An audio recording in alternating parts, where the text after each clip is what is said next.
나를 사랑하는 일은 내 마음을 이해하는 데서 시작됩니다. 내 마음의 상태가 어떤지, 나랑 지내는데 불편하진 않은지, 무엇을 할 때 좋아하는지에 대한 이해가 필요합니다.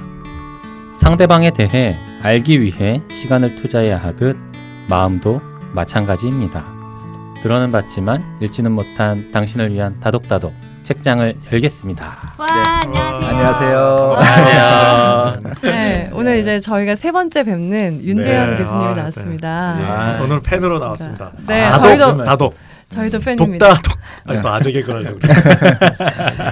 제가 오늘은 그래도 또 소개를 해드려야죠, 여러분께. 아, 그럼요. 네, 그래서 준비해봤습니다. 네. 자, 오늘 우리는 마음 탐사단입니다. 여기 심리, 정신의학, 뇌과학의 가이드북과 친절하고 유머러스한 탐사대장님이 계십니다. 25년간 상담실과 여러 방송과 책으로 수많은 사람들의 다양한 고민에 들어온 서울대학교 정신의학과 교수 윤대현 교신 죄송해요. 교수님 좋은데요. 교수님. 윤대현 교수님이시니까 믿으셔도 좋아요. 우리의 목표는 나의 마음을 애정하기입니다. 다른 사람의 마음만 신경 쓰느라 너무 애썼어요. 마음이랑 소통하는 법, 마음이 좋아하는 것을 찾는 법, 마음을 풀로 충전시키는 법을 찾는 탐사를 떠나보죠. 네, 멋있다 소개. 이야. 이렇게 써봤습니다. 탐사다. 네. 자, 저희 대장님 모시고 네. 그러면 오늘 다룰 책이 네. 일단 내 마음부터 안아주세요라는 제목이에요. 네. 안아주세요. 오늘 좀 뭔가 좀 이상한데? 제가 오늘 조증이니까 여러분 저 좀 안아주세요. 오늘 오면서 그 얘기했잖아요. 네. 오늘 복장이 스카이캐슬에 나온 그 진진 네. 닮았다고. 근데 말투도 그렇고 오늘 네. 발랄한 것도 그렇고. 네. 아, 좋네. 예, 그거보다 훨씬 좋네요, 저는. 오늘 네. 조증인 것 같아요. 네, 일단 내 마음부터 네. 안아주세요라는 네. 책입니다. 윤대현 교수님 어떻게 지내셨어요? 저 뭐 잘 지냈고요. 네. 처음 나왔을 때 세 번 뵈서 너무 좋았고 아, 즐거웠고 네. 또 연말 행사 또 네. 훌륭한 세 분과 이제 훌륭한 다섯 분과 저까지 초대해 주셔서 특히 김보통 작가님 네. 네. 그날 저는 김보통 작가님이 뭘 쓰고 어벤져스처럼 나오실 줄 알았더니 다독이. 그래서 전 청바지 입고 나갔는데 양복 입고 나오셔서 아무 말도 안 하신다고 하더니 엄청 네. 말씀 잘하셔서 네. 너무 그때도 즐거웠고 네. 또 오늘 새로운 스튜디오 네. 왔는데 네. 덕분에 또 좋은 날씨에 네. 합정동에 네. 커피 한 잔 먹으며 네. 좋은 세 분 만나며 네. 좋습니다. 네. 네. 오늘 지금 유튜브로 보시는 분은 윤대현 교수님이 건즈 앤 로지스 티셔츠를 입고 있는 걸 보실 수 있을 텐데요. 네. 와우. 오늘 그 아유. 유튜브로 보시는 분들이 이렇게 평을 잘 남겨주시는 세 분께 네. 윤대현 교수님의 일단 내 마음부터 안아주세요 세 권을 선물해 드리도록 하겠습니다. 네. 와우. 네. 유튜브 댓글 네. 구독 꼭 눌러주시고 네. 좋아요 댓글 부탁드릴게요. 네. 구독자 수가 쭉쭉 늘더라고요. 네, 네. 많이 성장하고 있습니다. 네. 그리고 저희 또 하나 팟빵 네. 도서 분야 순위가 3위예요. 오늘 3위예요. 이런 우와. 방송에 그러니까 저희가 그 이동진의 빨간 책방 보고 시작을 했는데 네. 제꼈어요. 어머. 아, 네. 예. 처음이죠. 처음 있는 일이었죠. 예. 뭐 다시 오락가락 하겠지만 축하드립니다. 네, 오늘은 네. 축하하고 싶습니다. 네. 네. 그래서 이런 윤대현 교수님 같이 훌륭하신 분들이 계속 나와주시고 도와주셔서 그런 거라고 생각을 하고 있고요. 네. 다음 주엔 또 한근태 교수님 나오시고요. 네. 그 다음 주엔 또 홍춘옥 박사님이 나옵니다. 네, 아, 와. 이번 기회에 저희가 한번 1, 2등 한번 가보죠. 가자. 예. 네. 가자. 세 분이 오자마자 제 마음을 너무 꽉 안아주셔서 질식해서 죽을 것 같습니다. 네. 아, 네. 네. 저는 이 책 평부터 한번 해야죠. 총평부터 네네. 가보고 물론 해야죠. 싶어요. 그래서 이 네네. 책을 좀 어떻게 읽었는지 어떤 책인지 네. 네. 좀 아실 수 있지 않을까 해서 네. 이렇게 제가 한번 또 써봤거든요. 저 아, 먼저 네. 한번 해볼게요. 네. 이 책을 읽으면 윤대현 선생님은 왜 계속 책을 내실까에 대한 의문이 해결되더라고요. 아,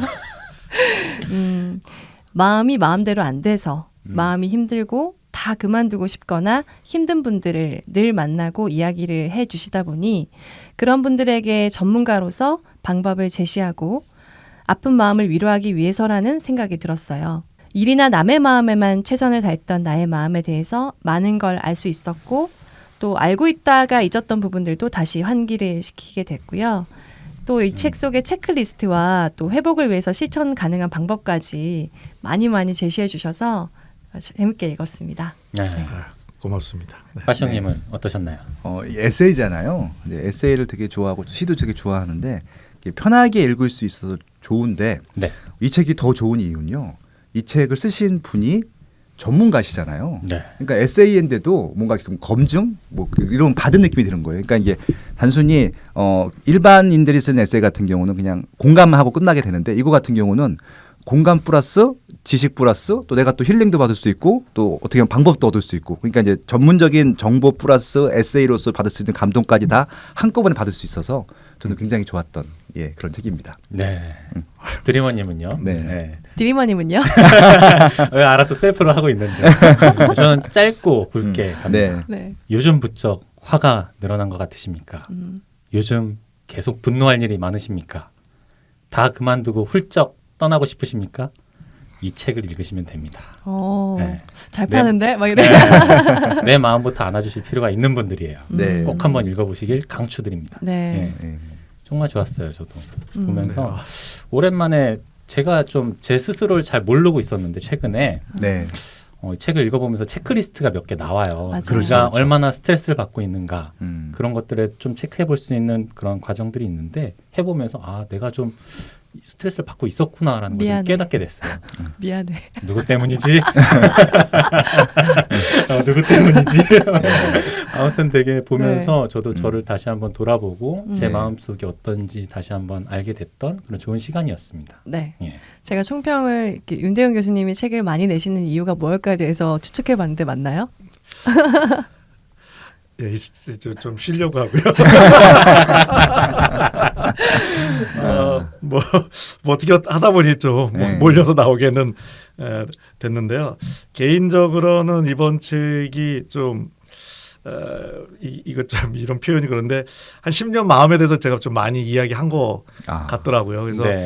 좀 제가 얘기한 걸 한번 정리했으면 좋겠다 이런 생각을 했는데 이번에 그 출판사에서 이렇게 제 글 또 새로 쓴 거 이렇게 잘해서 이렇게 좀 그렇게 잘 정리를 해주셨는데 무엇보다도 저는 약간 책 제목을 출판사 분들한테 완전히 다 맡기는 네, 항상. 네. 네. 건데 책 제목은 제일 마음에 듭니다. 아. 그래서 일단 내 마음부터 안아주세요 이렇게 되어 있어서 제가 강의할 때 쑥스러워서 제 책 소개를 잘 안 하는데 이거는 맨 마지막에 요즘 넣고 있죠. 책은 안 사도 되니 네. 우리 마음은 안아주자 이런 아. 얘기 드리는데요. 네. 세 분이 책 좋은 평 해주셔서 막 우리 청취자분들, 시청자분들 막 책 사야 될 것 같은 마음 드실 것 같은데요. 네. 안 사셔도 됩니다. 네. 그거보다는 사시면 마음을 좋아요. 꼭 안아주시는 거. 네. 되게 음. 배포가 있으시네요. 네. 근데 저 같으면 일단 내 마음부터 안아주세요. 이렇게 동작 만들어서 마지막에 강의 마지막에 할 것 같은데. 하고 계시지 않을까요? 네. 지금 방금 일단 내 이렇게 하셨잖아요. 마음부터 이렇게. 안아주세요. 네. 저희가 너무 마음을 신경 안 쓰거든요. 네, 되게 맞아요. 중요한 친구인데 네. 있나 싶기도 하고 그렇죠. 네. 그럼 우리 한번 목차도 한번 가볼까요? 네. 네. 총 5개의 장과 부록 이렇게 좀 6개의 장으로 구성이 되어 있고요. 1장은 나부터 나와 잘 지내봅시다 라는 제목이에요. 여기에서는 진짜 내 마음을 좀 들여다보는 방법 그리고 못하는 것보다 잘하는 것에 집중하기 뭐 이런 말씀들을 해주고 계시고요. 2장은 언제나 최선을 다할 수는 없어요. 네, 제가 여기서 좀 스트레스에 대해서 좀 깨닫게 된 장인데 또 스트레스라고도 다 나쁜 것은 아니라는 말씀도 해주고 계시고 그리고 다 그만두고 떠나고 싶으신 분들 그런 분들의 심리에 대해서 또 설명을 해주고 계시고 3장은 다그치기 전에 먼저 안아주세요. 여기가 이제 책 제목인 일단 내 마음부터 안아주세요 라는 챕터가 또 들어가 있고요. 그리고 여기에서 또 공감에 대한 말씀 해주시는데 잘 공감할수록 인생이 피곤해진다 뭐 이런 말씀도 좀 해주시고 계십니다. 4장은 거리가 있어야 좋은 관계입니다 라는 제목이고요. 관계에 대한 얘기들이 대부분 차지하고 있고 여기에서 이제 인간관계에서 거절이 되게 어려운 분들 그런 분들을 위한 조언들 많이 담겨 있고 또 다른 사람들의 눈치 보는 분들 이런 분들은 어떻게 하면 좋은지 그런 이야기들 좀 담고 있어요. 5장은 내 마음을 마음대로 해보겠습니다 라는 제목이고요. 여기서 좀 쿡 찍혔던 부분이 어차피 10명 중 7명은 당신에게 관심이 없습니다. 이 제목이 굉장히 좀 저한테 와닿았던 부분이고 그리고 스마트폰 속 남의 인생과 비교하지 말라 그런 말씀들 해주십니다. 그리고 마지막 부록은 정신과 의사 사용 설명서인데요. 예, 윤대현 교수님이 이제 진료 보시면서 겪으셨던 여러 가지 사건들 중에 이제 정신과 의사분들 접한 고객분들이 저 진료 안 보나요? 뭐 이런 식의 질문을 많이 하시나 봐요. 상담을 하고 있는데도. 예, 그래서 이제 왜 어떤 의도로 정신과 의사들이 질문을 어떻게 하는지 이런 분들 한번 보시면 좀 이해가 되실 것 같아요. 네. 이렇게 총 6개의 장, 5개의 장과 부록으로 구성이 되어 있습니다. 네. 네. 네. 1장이 네. 나부터 나와 잘 지내봅시다. 네. 네요. 네. 저는 여쭤보고 싶었던 게 네. 마음은 내 마음인데 왜 내 마음대로 되지 않을까? 거기에 대한 그러니까요. 내용이 되게 많더라고요. 그러니까요. 네. 왜 안 되는 거예요? 왜 안 되는 걸까요? 이게 사실은 우리가 뭐 오늘 커피를 아메리카노를 먹을까, 뭐 라떼를 먹을까, 내지는 뭐 내가 옷을 사면 어떤 옷을 살까, 뭐 자동차를 구입하면 뭐 SUV를 살까, 뭐 세단을 살까는 이게 내가 원하는 대로 할 수가 있는데 네. 마음은 그 미리 만들어져 있지 않습니까? 웅이하고 태어날 때 어느 정도 만들어지고 그 다음에 이제 여러 가지 환경 속에서 이렇게 만나는 것도 일장이. 그러면서 또 내 마음이 조금 변해 가겠지만 내가 무슨 물건을 구입하듯이 내 마음대로 이렇게 커스터마이징 할 수가 없는 부분이 많이 있거든요. 그래서 네. 그러다 보니 이제 여러 가지 좀 내 마음이 내가 원하는 마음이 아닐 수도 있고요. 그리고 기본적으로 우리의 마음 생김새가 다 다르지만 하지만 모든 사람이 또 갖고 있는 것들이 있거든요. 그게 의미가 있으면서도 되게 불편하기도 하거든요. 제가 이게 저희 건센 로세스라는 그 좀 전설의 그룹 사운드죠. 네. 전설이 됐죠.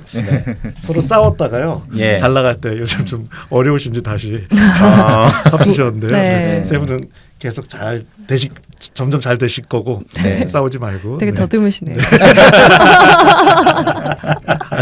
제가 말을 하면서 네. 재미가 없다 하면 더 듣기 시작해요.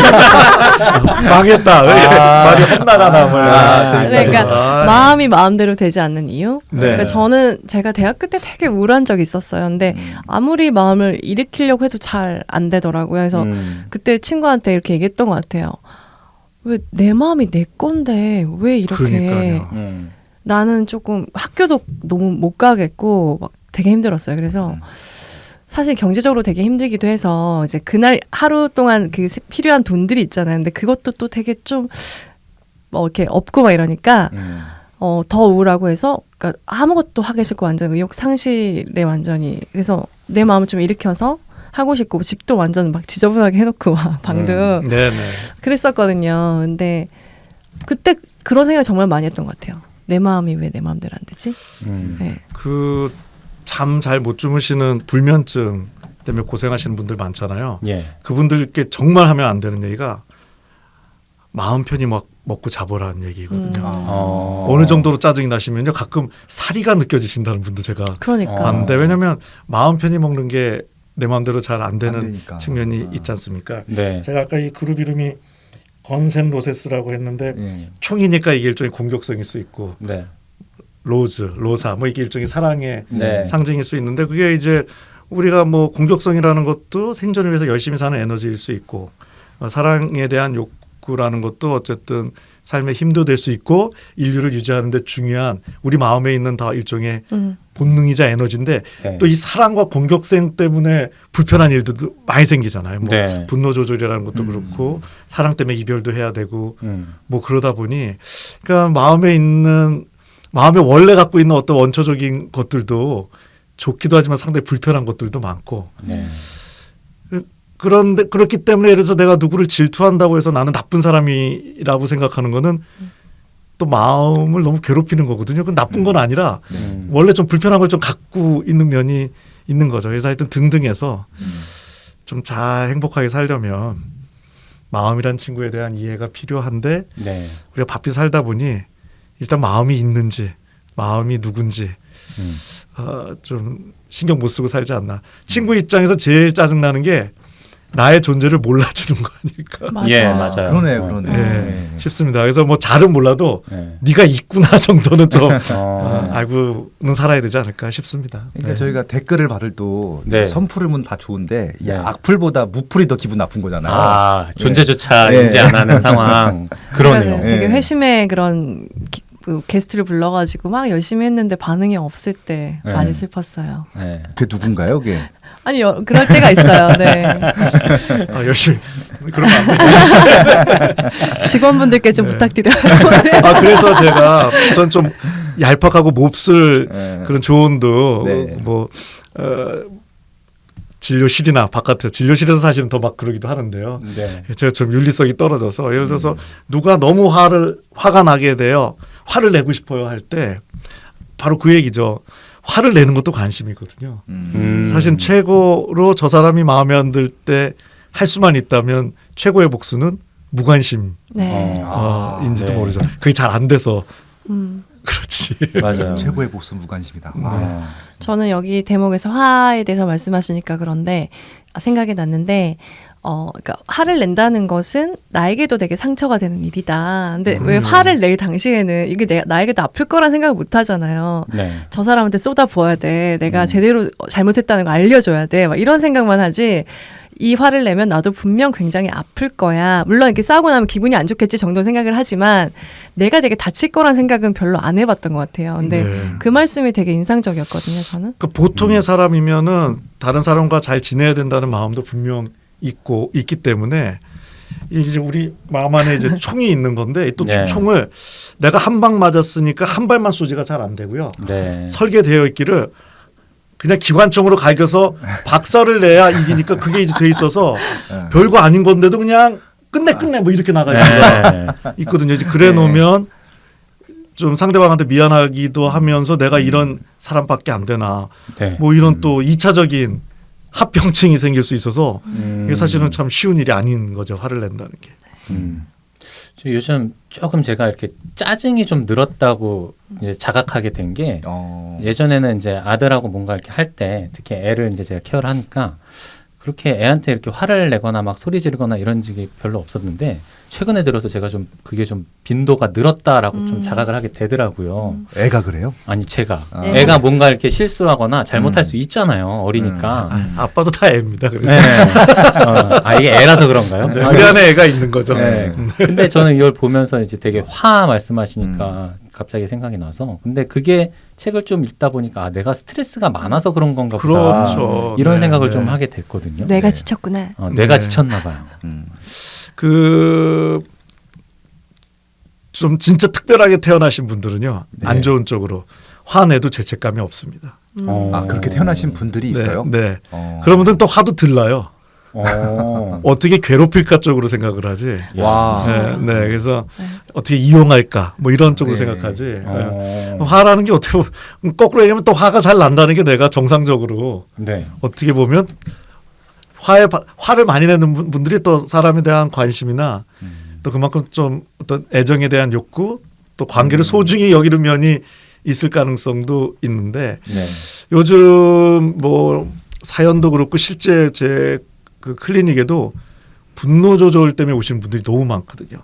직장 이렇게 가서 이렇게 약간 토크쇼처럼 하다 보면 거의 그 질문 1, 2등 하는 게 분노 조절이 안 돼요. 네. 이런 건데 네. 그게 꼭 사람이 나빠서가 아니라 이제 마음이 지치면 예민도가 올라가면서 이게 세게 나가게 되죠. 네. 세게 나가면 또 미안하니까 특히 자녀한테 야단치는 거는 맞아요. 네. 네. 진짜 부모가 망하는 거거든요. 왜냐하면 야단치고 나면 그냥 괴로워갖고 맞아요. 잘못하면 돈도 나가고 뭐 장난감 사주고 이렇게 저렇게.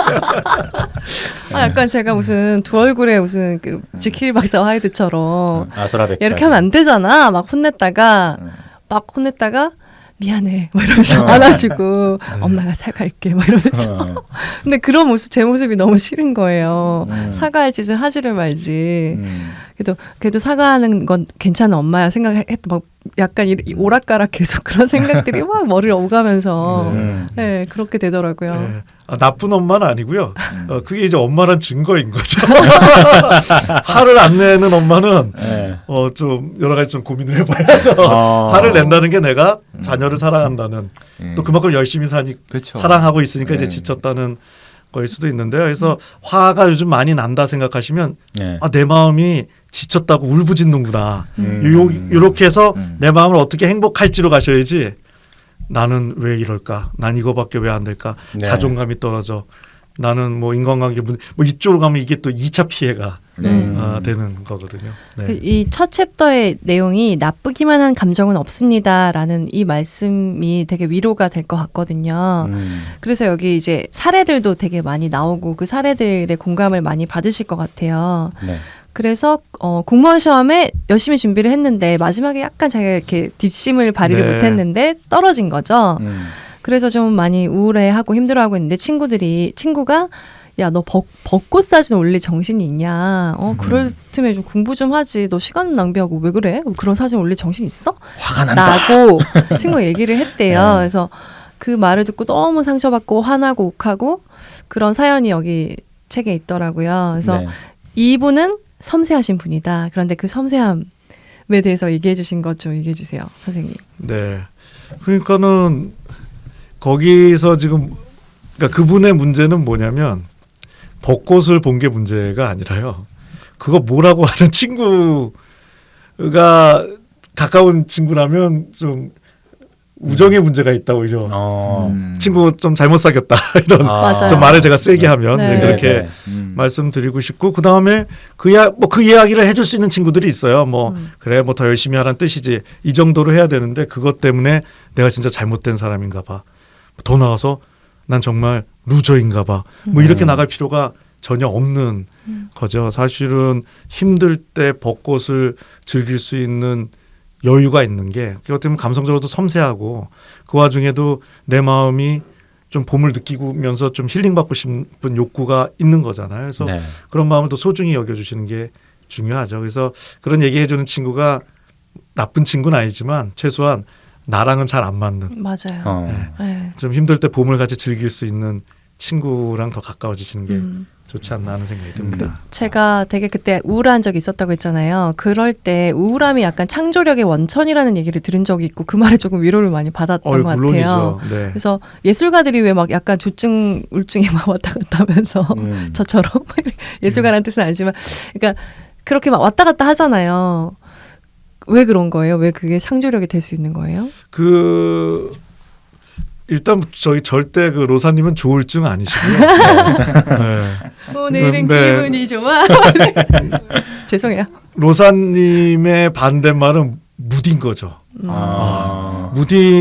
무디었으면 좋겠다는 분들도 많거든요. 좀 많이 느끼시는 분은. 아니면 중간만 갔으면 좋겠다는 분도 많은데 일단 주변을 돌아보시면요.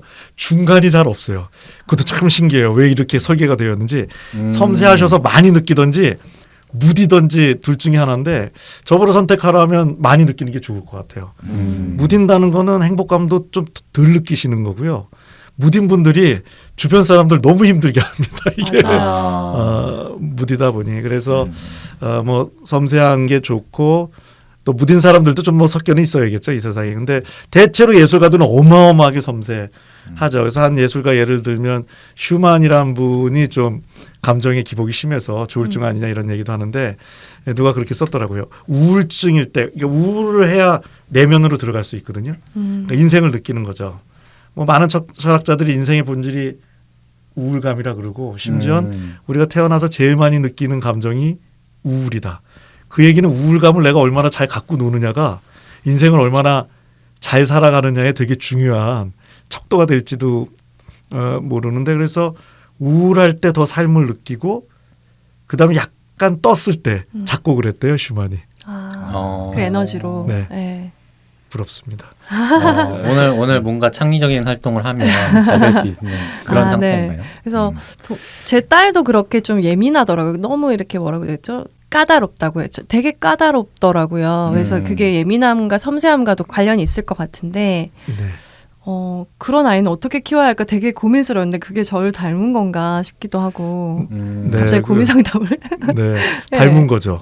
신기하죠. 정말 어떻게 키우시면 되냐면요. 그냥 내버려 두셔도 도사님처럼 잘 클 겁니다. 제가 아들이 하나 있는데 네. 뭐 무슨 지도교수 대학생들 지도교수 분들이랑 뭐 지도학생들 졸업한 분들까지 해서 이렇게 나이든 그래서 뭐 놀러 갔다 왔더라고요. 근데 뭐 너는 뭐 아빠가 좋겠다 이렇게 네가 잘 커서 뭐 이런 얘기를 지가 지 입으로 하면서 이게 술이 들겠는지 저한테 자기는 예를 들어서 그러니까 제 입장에서 보면 자기는 아빠 걱정을 한 번도 아빠가 자기를 걱정할 일이 없게 잘 큰 아들이라고 네. 지가 지 입으로 얘기를 하는 거예요. 그래서 저는 그냥 순간 이제 본능적으로 미안하다. 나는 너한테 실수를 많이 한 것 같다. 근데 듣고 나서 네. 뭐 잘 자라준 거 맞고 뭐 틀린 얘기는 아닌 것 같은데 네. 기분이 매우 안 좋더라고요. 그래서 저도 반성한 게 저도 조금 제 부모님한테 슬쩍 그런 마음이 있었던 것 같은데 그리고 이게 참 이게 결국 입장이 바뀌지 않고는 맞아요. 상대방 마음을 모른다고. 네. 네. 뭐 자녀 입장에선 자기가 잘 클 수 있죠. 그렇게 생각하고 커주는 것도 고맙죠. 자존감이 있으니까. 네. 그 부모가 되게 억울한 존재인 게 자녀가 잘 크든 말든 매일매일 걱정하고 있잖아요. 네, 그러네요. 맞아요. 네. 망한 거예요. 제가 보니까 망했구나. 이게 뭐라. 그래서 그때 가슴 깊은 데서 네. 자식에 대한 저의 그 어떤 생각, 프레임이 더 공고해졌죠. 자식은 왼수다. 왼수를 잘 살아게 봅시다. 네. 아버지가 되시면 그 마음을 또 아시게 네. 될 것 같아요. 네. 그래서 이제 망했구나. 근데 이렇게 진짜 아까 이렇게 공무원 시험에 떨어졌거나 자기가 네. 원하던 게 안 됐을 때 망했을 때 우리는 어떤 마음을 가져가나요?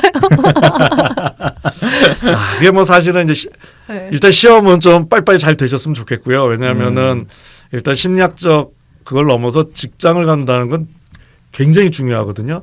이제 어떤 직업이 어떤 회사에 갔느냐, 어떤 직업을 갖느냐, 그게 나랑 맞냐 안 맞냐도 이제 스트레스 고민이지만 그거랑 차원이 다를 정도로 내가 뭐 그게 꼭 경제적인 수익이 있는 거든 없는 거든 내가 어떤 일을 하느냐는 어마어마하게 중요한 걸로 되어 네. 있습니다. 그래서 하여튼 지금 청년 실업 등등 네. 이건 뭐 심리적인 문제가 아니라 좀 사회 경제적으로 여러 가지 좀 변화가 있어서 빨리 해결이 돼야 될 것 같은데요. 근데 어쨌든 근데 뭐 좀 마음으로 들어가면 이게 뭐 좌절이 있을 수 있잖아요. 네. 좌절이 있을 때 그거에 대해서 이제 속상한 마음이 드는 것 자체로 또 좌절하시는 분이 있거든요. 내가 힘을 내야 되는데 그렇지 않다는 거죠. 그러니까 그거랑 비슷한 거죠. 사랑을 했는데 헤어졌더니 슬퍼요. 저는 왜 이럴까요? 저는 왜 이렇게 나약할까요? 그건 나약한 게 아니라요. 사랑을 했는데 하나도 안 슬프면 그 나쁜 새끼인 거죠. 죄송합니다. 또 욕 나오네. 잘 된 거죠. 네. 그건 제대로 사랑을 안 한 거죠. 네. 그러네요. 똥차가 간 거죠. 내가 열심히 뭐 노력을 했는데 뭐 시험을 봤는데 떨어졌는데 안 슬프다? 노력을 안 했거나 그걸 별로 바라지도 않거나 네. 내 삶에 대해서 진지하지도 않은 거일 수도 있죠. 그래서 부정적인 감정은 삶에 있어서 하나의 좋은 감정만큼이나 느낌이고 네. 이게 쉽진 않은데 목표는 그렇게가 되면 이제 진짜 인생을 잘 살 수 있는데 희노애락의 모든 감정을 소중한 감정으로 느낄 수 있는 우리가 밝고 건강한 노래만 듣는 게 아니라 때로는 슬프고 우울하고 심지어는 약간은 퇴폐적인 노래에서 오히려 어떤 힐링까지 얻을 수 있는 게 그게 우리 인생이 다 그런 게 섞여 있지 않습니까? 총도 있고 네. 장비도 있기 때문에 네, 네. 오늘 네. 주제 티셔츠군요. 네. 근데 우리가 이제 많이 교육을 받는 게 예쁜 마음만 가져야 돼. 네. 지치면 안 돼. 맞아요. 너무 네. 틀이 강하다 보니까 네. 그 틀로 우리가 한번 나를 속상하게 하는데 그걸 이제 결국 누굴 때리게 되냐면 내 소중한 친구인 마음을 내가 한번 더 가리게 되는 거거든요. 마음이 열심히 내가 공부할 수 있게 도와줬는데 난 왜 이거밖에 안 되면 마음은 벙찌는 겁니다. 네. 마음은 최선을 다해서 도와줬는데 딱이 한 대 더 갈기거든요. 그런 마음이 토라지면요. 네. 얘가 토라지기 시작하면 이제 끝이 없습니다. 와. 내가 너 아주 공부를 전혀 못하게 만들어주겠다. 이래 놓으면요. 뭐 집중력 떨어뜨리죠. 뭐 잠 못 오게 하죠. 불안감 치솟게 하죠. 그래서 진짜 마음 잘 챙겨야 됩니다. 선생님 말씀하시니까 제가 그런 웹툰 그리기도 하잖아요. 네, 선생님과 그렇죠. 그 마음이를 같이 그려드리고 싶네요. 얘기하는 거. 그리세요. 네. 괜찮을 것 같아요. 네, 그러니까 마음이랑 얘기하는 거, 마음이 토라지는 거 그런 게 막 그림으로 머릿속에 떠올랐어요. 진짜 우리가 자주 마음한테 술 네. 한 잔 줘야 됩니다. 미안하다. 네. 내가 마음을 잘못 만난 게 아니라요. 네. 나 때문에 마음이 고생하는 거예요. 근데 많은 분들이 이제 그렇게 내가 막 나약하다고 느끼거나 할 때, 자존감이 낮다고 생각하거나 할 때, 내 성격을 좀 바꾸고 싶다 이런 생각 굉장히 많이 하시잖아요. 그렇죠. 네. 근데 또 책에서 읽다 보니까 사람의 그런 성격적인 특징은 잘 변하지 않는다. 억지로 그걸 바꾸려고 하면 되려 부작용들 때문에 더 힘들어질 수 있다. 그렇죠. 이런 말씀도 좀 해주셨어요. 네. 어떤 건지 좀 말씀해 제가 주세요. 뭐 완곡하게 이제 잘 변하지 않는다고 한 거고요. 네. 다독다독 시청 청취자분들은 네. 독자님들은 수준이 있기 때문에 진실을 얘기하면요 절대 안 변합니다. 왜냐하면 변하면 성격이 아니에요. 성격의 정의가 예. 변하지 않는 나만의 특징이거든요. 네. 네. 그렇기 때문에 뭐 이런 고민을 오시는 분 많아요. 뭐 배우자든 친구든 남친이든 여친이든 요 부분이 마음에 안 드는데 요 부분만 바뀌었으면 좋겠다. 나를 사랑하고 소중히 여긴다는데 왜 그게 안 바뀌느냐. 아메리카노를 좋아하는 분이 라떼로 바꾸는 건 할 수 있어요. 이건 성격과 상관없는 건데 네, 네. 성격과 가까운 곳에 있는 것들은요. 변하고 싶어도 변하기가 어렵습니다. 예를 들어서 저처럼 자유를 중요시 여기는 사람한테 넌 좀 자유를 죽이고 뭐 더 따뜻한 감정을 가져보라 하면 이게 잘 안 되는 거죠. 뭐 거꾸로 저는 대신 좀 권력력은 적거든요. 네. 근데 저보러 뭐 막 리더가 돼서 뭐 하라 그러면 저는 그런 성격을 바꾸라 그러면 더 어려워지고 힘들어지겠죠. 반대로 그 정치하시는 분들이 나는 권력에 관심이 없다는 것처럼 말이 안 되는 얘기가 없는데요. 왜냐하면 그거 어떻게 하겠습니까? 그렇죠. 그 자리까지 갔다 권력이 꼭 와서 나쁜 건 제가. 아니거든요. 나와 내 구성원을 지키는 힘이고 그게 지나치면 여러 가지 네. 안 좋은 영향이 돼서 그러는 거지. 뭐 그런 것들이기 때문에 쉽지 않죠. 이런 부분에 대해서 제일 고민하시는 부분들이 내성적인 것과 외향적인 부분들. 그러니까 네, 특히 네. 내성적인 분들은 나도 쟤처럼 저렇게 좀 다른 사람들이랑 밝게 얘기도 잘하고 그러고 싶은데 난 왜 이렇게 안 될까? 나도 저 사람이랑 얘기도 한마디 하고 싶고 좀 친해지고 싶은데 쟤는 저렇게 쉬운 일이 나한테 왜 이렇게 어려울까? 나도 좀 바꿔볼까? 막 이렇게 쓰는 분들이 되게 많은 것 같더라고요. 네. 그렇죠. 저한테 제가 제일 좋아하는 스타일의 사람은 내성적인데 본질은 이렇게 저렇게 사람 많이 만나더니 좀 말문이 트인 분. 네네. 그거는 가능해요. 그건 성격과 상관없는 거거든요. 제가 진짜 딱 묻고 네. 싶은 부분이 사실 그 부분이었어요. 운동신경이 네. 엄청 없지만 남들보다는 한참 걸리겠지만 한 달 뒷다 연습하면 자전거 탈 수 있거든요. 네. 운동신경 좋은 분은 탁 앉으면 가는 거고 그런 거기 때문에 그 어떤 분이 찾아오셨는데 야 이분은 정말 내성적이어서 뭐 혼자 하는 일을 하시던지 이래야지 직장 다니시면 안 되겠다 했는데 네. 명함을 주시는데 뭐 어떤 회사 영업이사신 거예요. 그래서 그때 제가 여러 생각이 들었죠. 오히려 더 좋을 수도 있겠다. 맞아요. 우리가 외향적이고 말 잘하는 사람이 더 설득력 있을 것 같지만 그게 이제 잘못하다면 사짜 아니야. 네. 그래서 오히려 말을 잘 못해도 항상 진정성 있게 내향적인 분들이 좀 그런 특징이 있거든요. 네. 그러니까 오히려 더 양보단 질적으로는 관계도 좋을 수 있고 그래서 네. 이게 뭐 내성적인 것이 뭐 꼭 인간관계에 좀 어려움을 겪고 외향적인 사람보다 좀 뭐 더 결핍이 있거나 그런 건 전혀 아닌 관계에 있어서는 잘만 꾸려나가면 훨씬 질적으로 나은 관계를 가질 수 있다고 저는 생각합니다. 여기 책에도 그 내용이 나왔던 것 같아요. 그래서 뭐 말도 그냥 자기 생각이 있는 대로 툭툭 하고 그런 분들이 오히려 진짜 친구가 많고 막 유들유들하고 둥글둥글하게 다 친하고 이런 분들이 오히려 진짜 친구가 좀 없어서 외로워하고 그런 경우도 있다고. 그렇죠. 왜냐하면 다 맞춰주니까 내가 없는 거거든요. 그 진짜 친구의 정의가 여러 가지가 있겠지만 100%는 아니어도 있는 그대로의 이제 내 좀 모습을 보여줄 수 있는 게 진짜 친구라고 한다면은 남한테 다 맞춰준다는 거는 이제 나를 다 안 보여주는 거지 않습니까? 뭐 그거를 그러니까 예를 들어서 저도 좀 고민을 했죠. 제가 오늘 정장을 입고 오면 그게 제 페르소나이겠죠. 아, 네. 난 정신과 의사고요. 뭐 교수고요. 이제 이런 건데 네. 저도 모르는 제가 좀 편하게 느끼나 봐요. 이렇게 네. 날탱이 옷을 입고 저는 유튜브 찍는지도 모르고 아, 너무 더 좋아 보여요. 네. 건설로 오지 너무 네, 좋았습니다. 네, 그래서 뭐 그렇기 때문에 그렇다고 뭐 또 외향적인 게 나쁜 거는 네. 아니죠. 그러니까 오히려 그러니까 성격을 바꾸려고 하면 안 되고요. 내 성격은 더 즐기면서 네. 좀 약간 이 튜닝이랄까 자동차 튜닝하는 것처럼 소나타를 뭐 갑자기 K7으로 바꿀 수는 없는 거거든요. 근데 거기다 뭐 좀 터보도 달 수 있고 바퀴도 바꿀 수 있고 광폭도 낄 수 있는 것처럼 그런 식의 거는 가능하죠. 훈련 통해서 가능하군요. 네, 저도 저를 이렇게 돌이켜 보면 제가 한 20대, 10대 후반, 20대 초 막 이때는 다른 사람들하고 이렇게 만나면서 대화하는 걸 되게 어려워했거든요. 네. 그래서 저도 제가 내성적인 성격이라고 제 스스로를 생각을 했었어요. 요즘 그런 얘기하면 또 네, 이거 무슨 소리 하냐 이런 소리 듣죠 네. 지금은. 그래서 제가 제 성격을 저도 잘 파악을 못하는 것 같더라고요. 스스로가 네, 내가 네, 어떤 네. 성격이지? 이거를 제가 헷갈릴 때가 되게 많았다라고 생각이 들어요. 지금은. 그런 것들은 좀 어떻게 구분할 수 있을까요? 내가 어떤 성격인지, 내가 좀 내성적인지 외향적인지 이런 것들이 좀 헷갈리는 경우도 많을 것 같거든요. 예. 근데 뭐 적인 거지 이게 다 좀 뒤섞여 있거든요. 우리가. 네, 섞여는 예, 이제 있고. 근데 나는 이제 주로 어떤 쪽이냐에 대한 건데 정말 이제 요즘 저를 만난 분한테 제가 이런 얘기하면은 이제 저도 똑같은 얘기하거든요. 네. 믿거나 말거나 제가 네, 네. 내향적이었거든요. 네. 믿습니다. 네, 제가 다시 열심히 해야 되는데 지금 참 술만 먹고 큰일 났는데 옛날 좀 교회 오빠 시절에 중학생 때인가 뭐 그때 뭐 문학의 밤 행사 이런 거 하잖아요. 제가 예, 예. 옛날 얘기입니다. 근데 네.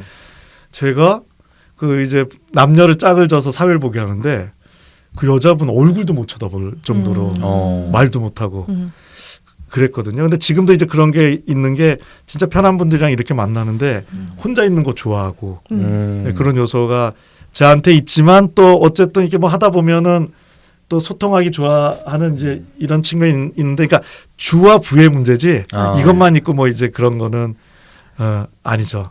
그러니까 혼자 있는 시간 없이 계속 사람 만나라 그러면 아마 저는 네. 진짜 번아웃 될지 모르겠어요. 그러니까 그런 측면이 있는데 그래서 중요한 거는 뭐 자꾸 이런 사람이 돼야라고 설정을 해놓고 나를 거기 맞추기 시작하면 내 마음이 이제 힘들어지기 시작하는 거거든요. 뭐 오늘은 조금 더 외향적이고 싶은 날이 있을 수도 있고요. 맞아요. 네, 기본적으로 내가 오늘은 내향적인 분은 오늘 좀 그러고 싶으면 그러니까 내 마음이 뭘 원하는지 들어서 그렇게 좀 해주는 게 이제 마음에 대한 배려인데 자꾸 이런 사람이 돼야 돼. 변화에 있어서도 내가 내성적인 건 너무 좋지만 조금 그래도 소통이나 이런 것도 해볼까 하는 거와 내향적인 건 나빠. 도움이 안 돼. 변해야 되는 다르거든요. 그래서 마음 입장에선 나쁠 게 하나도 없는데 날 나쁘다 그러고 변하라 그러면 안 변해 이러는 거고요. 네. 아 내가 훌륭한데 좀 변하라고?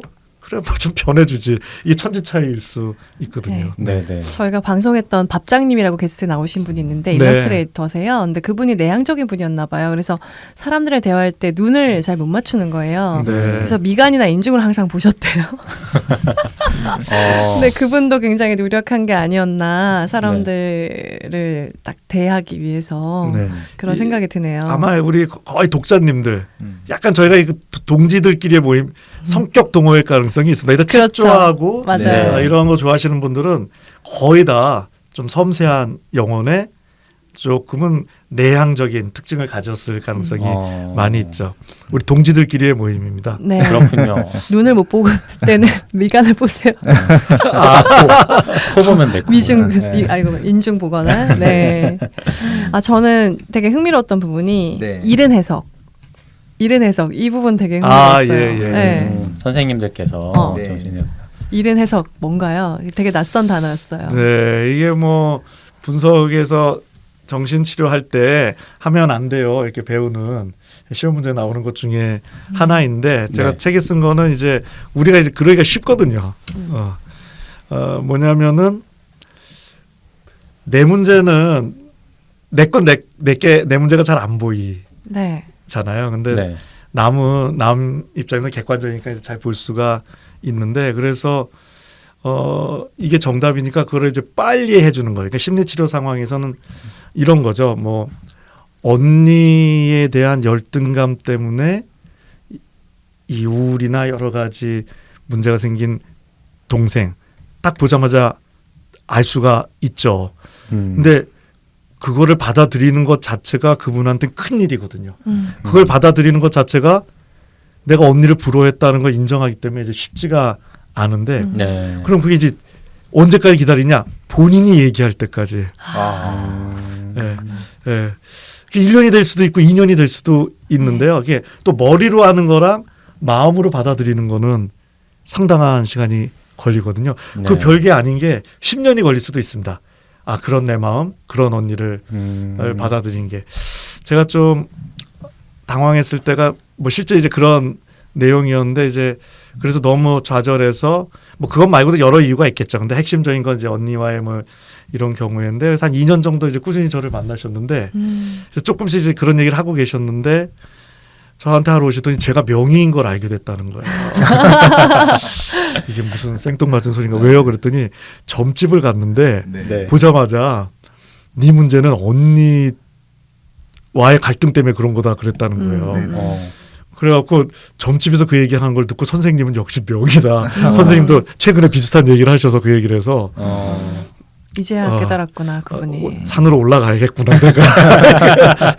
저분은 한 방에 얘기하는데 자리를 깔아야겠구나. 네, 그런 것처럼 좀 시간이 걸리죠. 근데 그래서 우리가 그러니까 그 관계에 있어서도 저 사람이 얼마나 나를 소중한가 평가하는 데 있어서 내가 문제가 있는 걸 아는데도 물론 딱 집어내서 빨리 솔루션까지 얘기해주는 친구도 소중한 친구지만 솔루션까지 얘기하면 그건 소중한 친구예요. 그거 아니고 너는 이거 문제야.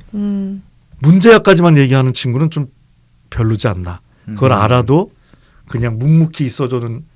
그러니까 친구를 사귄다면 아예 들이파갖고 솔루션을 주던가 네. 아니면 묵묵히 안아주던가.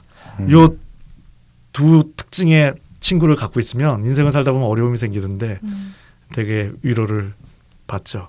이 이른 해석이라는 게 이제 의사분들이 문제점이 너무 한눈에 딱 보이는데도 너 이거 문제야 이걸 고쳐야 돼 이렇게 말씀 안 하시고 찬찬히 그분이 인정할 때까지 해주시는 거라고 하는 것처럼 네. 저희도 이제 뭐 부부끼리 뭐 대화 하나 딱 봤을 때 아 저거 문제인데 저거 이렇게 보여도 저 남편이 왜 그렇게 화를 내네요. 나는 그냥 이 부분을 고치면 되게 좋을 것 같다고 얘기를 하는 건데 그 얘기만 하면 왜 그렇게 욱하냐고 막 저한테 그럴 때가 있거든요. 네. 근데 그게 되게 성숙하고 전문적인 경지인 것 같아요.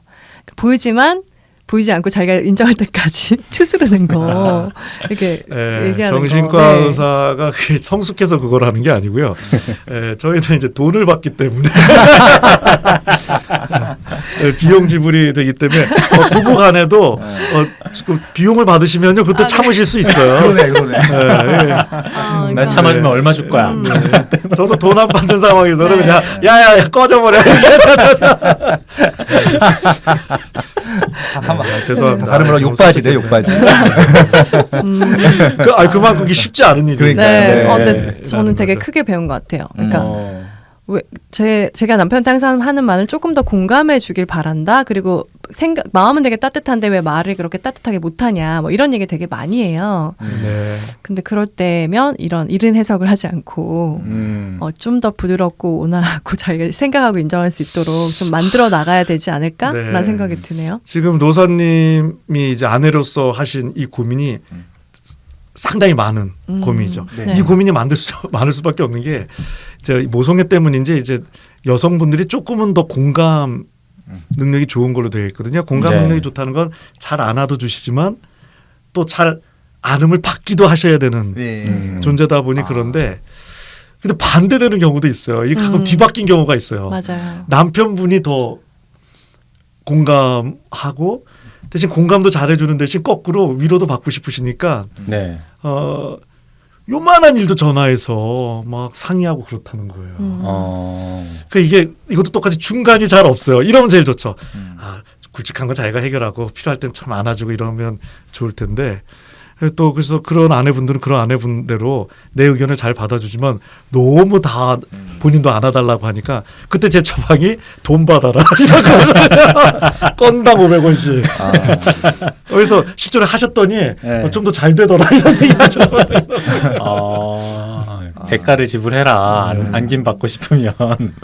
야. 그러니까 근데 제가 남편에게 들었을 때 제일 화나는 말은 네네. 제가 하는 어떤 열심히 하는 일들을 약간 제가 생각하는 만큼 소중하게 얘기하지 않거나 약간 자기 하는 일이 더 돈을 많이 버니까 조금 더 이렇게 위시하는 것 같은 느낌이 들 때 남자랑 그러니까 자기가 딱 결혼하셨구나. 그렇게 얘기를 정확하게 하지 않지만 뉘앙스가 그럴 때면 너무나 화가 나요.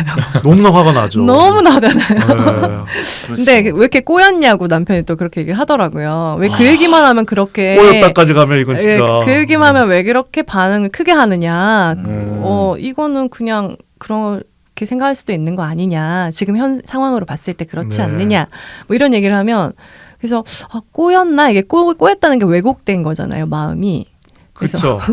여기 이런 글에서 되게 인상적이었는데 자신의 감정 습관을 돌아보기 첫걸음이 내 감정 습관을 객관하고 긍정적인 변화를 일으키는데 실패했다고 좌절할 필요가 전혀 없을 이게 말이 어렵네요. 그러니까 꼬인 걸 푸는 게 되게 바로 실패할 거라는 걸 미리 각오하고 있어라 이런 말씀이신 거죠. 내 마음이 꼬인 걸 고치려면 일단 그 꼬인 걸 고치는 게 되게 어렵다는 것부터 받아들여라. 그렇죠. 네. 뭐 사실 그러니까 그게 사실 꼬인 것도 아니고. 네. 아까도 얘기했지만 이제 싸움을 하게 되면요 부부 항상 사람보다 세게 단어가 나가요. 맞아요. 세게 나가요. 저도 얼마 전에 아니고 한 6개월 됐는데 돈 많이 썼는데요. 전 기억도 안 나는데 하여튼 잠깐 뭐 스트레스 받는 일이 있었는데 아내 때문에 스트레스 받은 건 아니고 이제 아내 관련자 때문에 스트레스 받다가 네. 이거 그 얘기하면 속상할 거야 하지 말아야지 했는데 꼴깍 먹었더니 전 전혀 기억이 안 나는데 제가 아내한테 이런 얘기를 했대요. 야 너희 집안은 왜 그러냐? 오 마이 갓. 그리고 헤어져까지 했대요. 또 제 아내가 훌륭해서 녹취를 해놨다. 빼봐. 아이고 말이야. 그래갖고 여보, 네. 내가 방송에서도 많이 얘기했잖아. 저기 사람이 화가 나면 네. 그 거보다 1000배쯤 세게 나가도록 우린 설계가 된 거야. 그건 진실이 아니야. 근데 그 변명이 아니잖아. 내가 미리 얘기했잖아. 그래. 난 취중 그러고 진담 아닌가요? 하여튼 이게 뭐 이렇게 들고 다니시는 걸 사드렸어요. 네. 지금도 저기 할부 갚고 있는. 그런데 진짜 교수님 궁금해. 진짜 취중 진담 아니에요? 취중 진담 전혀 아니죠. 아 정말요? 취중 진담 아닙니다. 심심 이야기인가요? 그냥 세게 나가는 거죠. 너무 화가 났어요. 맞아요. 전혀 취중 진담 아닙니다. 알겠습니다. 술 먹을 때 사랑하는 게 정말 사랑하는 거 아닌가요? 사랑하는 거 아니죠. 맨정신의 사랑이야 사랑하는 거죠. 그렇죠. 네, 그거는 작은 사랑도 더 크게 느껴질 수 있는 거죠. 저는 취중 진담, 그러니까 취중 진담이 이제 못하던 말을 하게 하는 거는 있지만 네. 그런 게 아니라 이제 그런 류의 것들은 또 세게 나가게 자기 절제가 좀 풀리잖아요, 심하게. 네네. 뭐 이렇게 말을 더듬으며. 근데 저는 진짜 궁금한 게 있어요. 근데 이 책이랑 조금 이렇게 거리가 있을 수 있겠는데 심신미약이나 그런 범죄 그런 거에 대해서 생각을 되게 요즘 많이 해요. 네. 경량시키는 거에 대해서 어떻게 생각하시는지 되게 정신과 의사로서 어떻게 생각하시는지 되게 궁금해요. 너무 어려운 지금 네. 문제인데요. 그래서 지금 한쪽은 뭐 당연한 거지만 이제 정신적으로 좀 어려운 분들 그 인권을 존중하고 잘 사회에 적응시키도록 해야 된다라는 그룹이 있고요. 훌륭한 생각이고 또 한쪽은 필요할 때는 뭐 요즘 사법 입원 이런 얘기도 나오지만 여러 가지 문제들이 생기다 보니까 필요하면 적절히 좀 그분을 위해서라도 입원을 시키고 또 적절히 또 필요할 땐 가족과 사회에 격리를 해서 그게 결국 환자분도 위하고 뭐 가족도 위해야 된다. 이게 팽팽히 맞서는 상황인데요. 이게 결국 왜 어렵냐면 저분의 마음 상태를 잘 예측해서 이분이 지금 얼마나 위험한지를 미리 알기가 어렵고 현재 사법제도는 무슨 행동적 문제가 있어야지 지금 네. 그러다 보니 그런 건데 지금 전체적으로 이거 인권이 중요하다는 게 이제 이 법에 많이 가면서 정신보건법에 들어가면서 입원이 되게 어려워졌거든요. 옛날 아. 입원을 나쁘게도 많이 썼죠. 막 강제 네. 입원해서 음. 했는데 그러다 보니 지금은 좀 입원을 해야 되는데도 좀 어려운 상황이 되는 분들이 있다 보니 네. 그게 우리가 일반적으로 얘기할 때 심리적으로 문제가 있는 분들이 범죄 건수가 많은 건 아닌데 범죄의 강도는 좀 세다 이런 얘기는 해서 요즘 일련에 이런 일들이 있어서 좀 조율이 필요한 상황인 것 같긴 네. 합니다. 네. 네. 오은영 선생님 나오셨을 때도 네. 그렇게 입원하게 하는 게 굉장히 쉽지 않아서 애로사항이 많다고 말씀하시더라고요. 네, 네. 법적으로 그렇게 바뀌어서. 이게 다른 과랑 달리 다른 과는 환자분이 내가 아파서 치료하기 위해서 병원에 오시는데 네. 저희 과도 공황장애나 우울장애 같은 건 오시죠. 근데 이제 어떤 성격적인 문제나 소위 그 조현병, 네. 조현병이 그 현실이 아닌 다른 곳에 계신 거거든요. 그러니까 자기가 아픈지를 모르세요. 그게 뭐 일부러 그런 게 아니라 그러다 보면 이제 좀 그런 입원이 필요할 때도 있을 수도 있는데 네. 그것도 좀 개선이 이루어져야 될 것 같습니다. 네, 예. 네, 책 얘기 다시 할게요. 100분 토론. 그럼 1부는 저희가 그 매일 조금씩 나를 더 사랑하는 연습 그 1장에 있는 거 2가지 얘기해보고 끝내볼까요? 네네네. 네. 네. 첫 번째는 시 읽기? 네. 일주일에 네. 3편 시, 읽기. 세편 읽기. 네. 시 읽으세요? 그 시를 확장하면요. 네. 우리가 제일 쉽게 읽을 수 있는 시가 가사 뭐 가요 그 팝송이 들리시면 좋고요.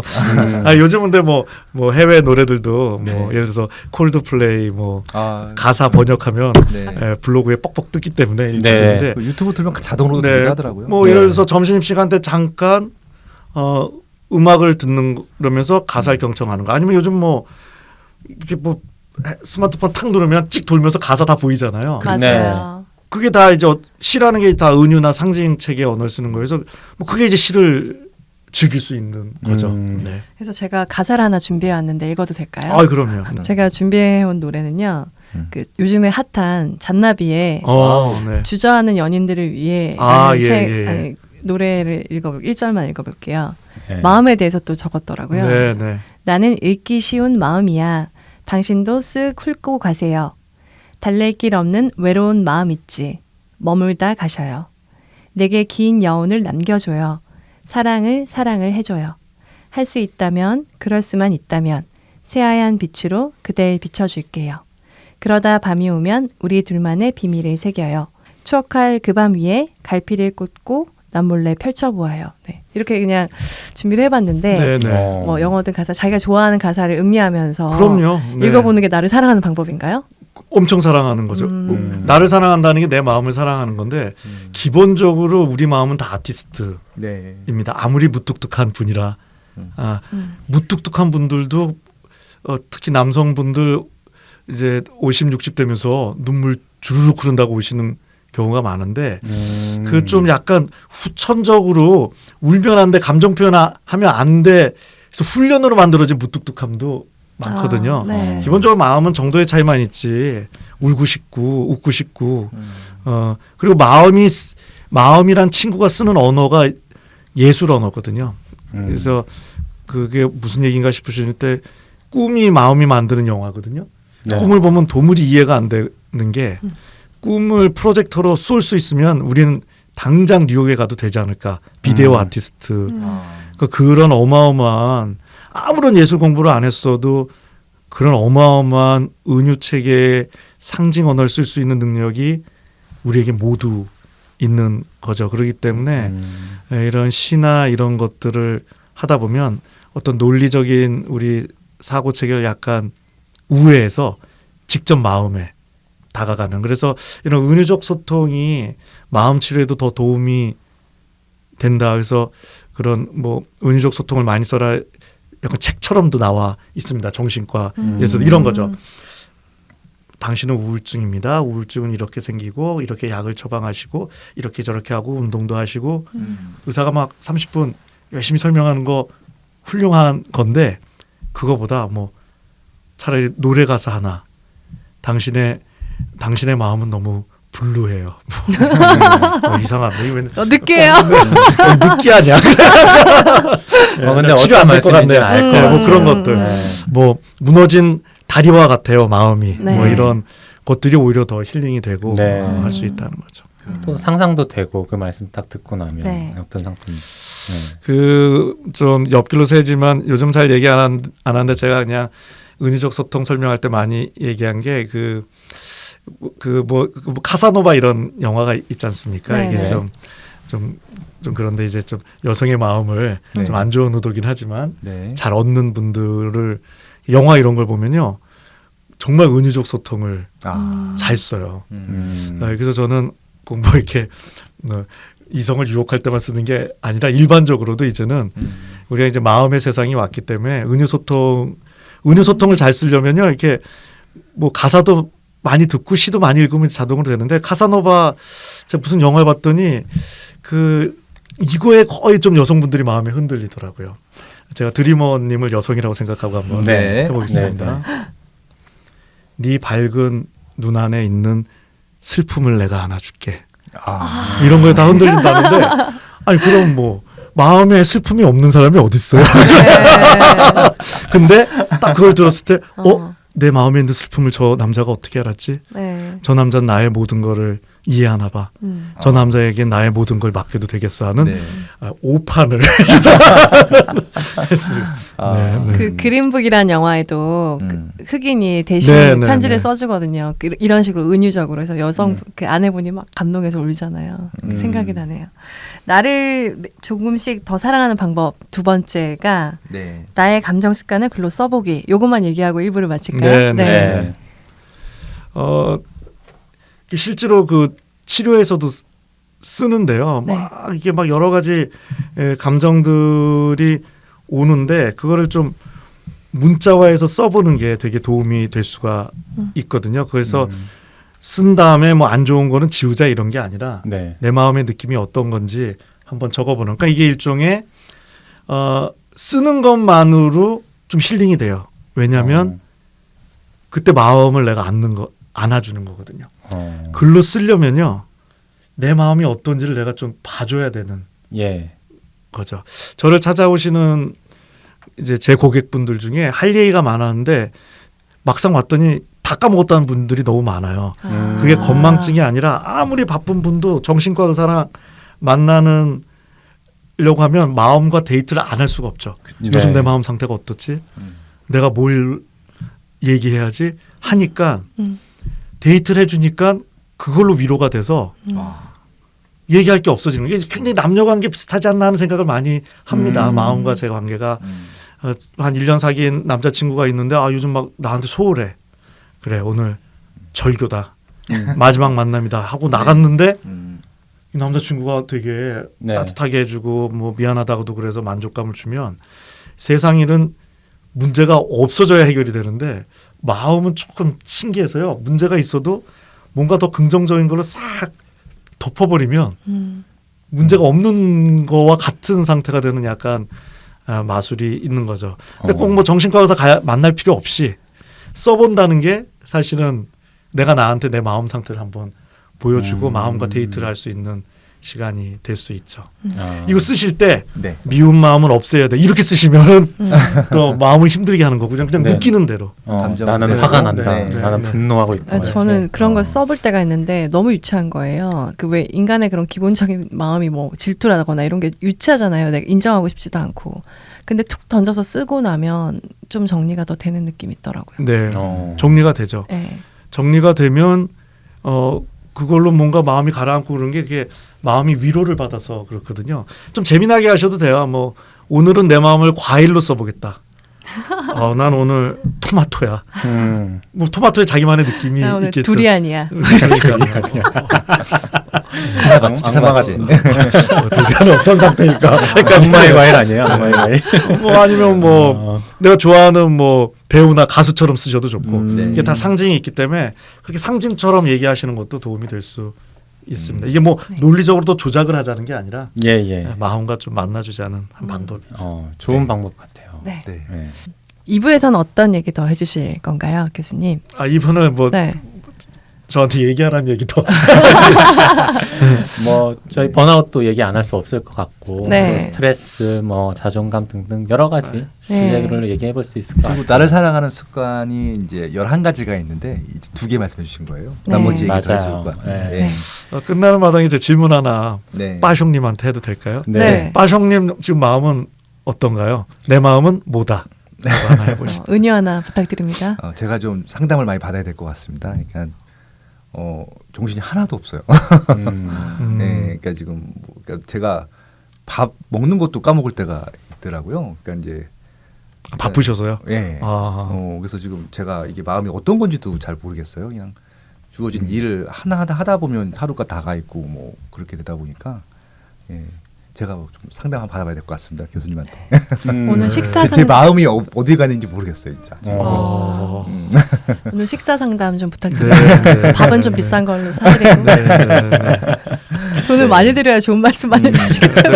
제가 낯술 상담 보통 낯술 상담하면 이제 네. 상담하시는 말씀하시는 분을 먹는 게 아니라 이제 듣는 제가 마시고 네, 그런 교수님을 보셔서 또 힐링이 되고 네. 또 치유가 되고 뭐. 괜찮아 뭐 이러면서 네. 네. 전 다독 구독을 누르고 있습니다. 와. 네. 이렇게 훌륭하신 윤대인 교수님을 실물로 볼 수 있고요. 네. 건센 로지의 그 티셔츠도 한번 볼수 있을 것 같습니다. 또 그걸 입고 나올 때부터 좀 네. 팟캐스트를 들으신 거랑은 완전 차원이 다를 것 같고요. 감동이 네. 한 10배는 더 클 겁니다. 네. 아 그리고 2부에서 체크리스트 내가 스트레스를 얼마나 많이 받고 있는지 번아웃인지 아닌지. 네 그런 뭐 내가 소진 증후군인지 아닌지 네. 그런 체크리스트도 얘기해 볼 테니까 꼭 들어주세요. 그리고 유튜브 네. 댓글로 평가하는 거죠. 일단 내 마음을부터 안아주세요요. 우리 저기 이벤트 하는 것들은. 네, 맞습니다. 유튜브 댓글입니다. 좋은 댓글, 응원 댓글 많이 달아주시면 좋을 것 같습니다. 네 감사합니다. 감사합니다.